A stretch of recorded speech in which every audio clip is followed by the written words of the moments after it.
विधानसभा के बजट सत्र का पहले दिन। अब नेता प्रतिपक्ष टीकाराम जूली को सुनिए कि आज राजस्थान विधानसभा का काला दिन रहा।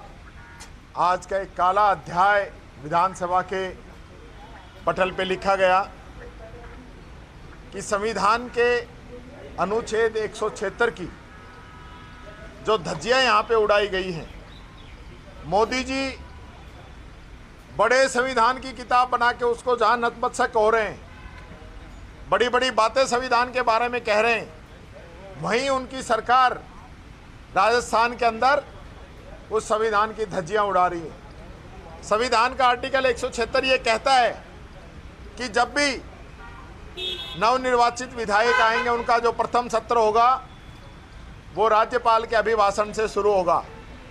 साथ ही वो आर्टिकल ये भी कहता है कि किसी भी वर्ष का जो प्रथम सत्र शुरू होगा वो भी राज्यपाल के अभिभाषण से शुरू होगा। आज सरकार ने जो पिछला जो सत्र हुआ है वो दिसंबर में शुरू किया है।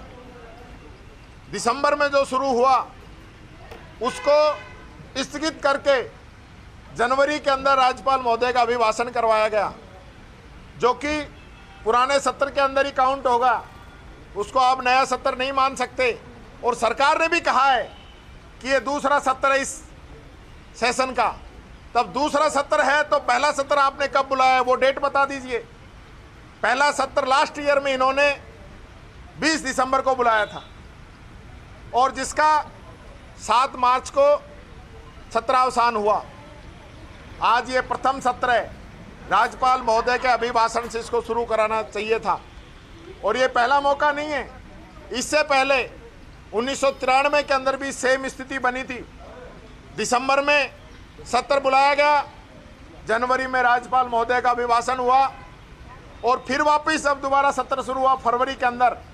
तब फरवरी में फिर वापस राज्यपाल महोदय का अभिभाषण कराया गया। तो ये सरकार एक प्रकार से संविधान को चैलेंज कर रही है।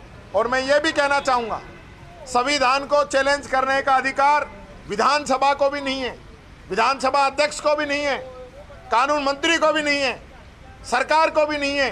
ये लोग, इनकी मंशा साफ झलक रही है कि बाबा साहब अम्बेडकर का बनाया हुआ संविधान इन लोगों के हजम नहीं हो रहा है और जहाँ इन लोगों को मौका मिलता है ये संविधान पे चोट करने से बाज नहीं आते हैं। यही बात मैं कहना चाहूँगा।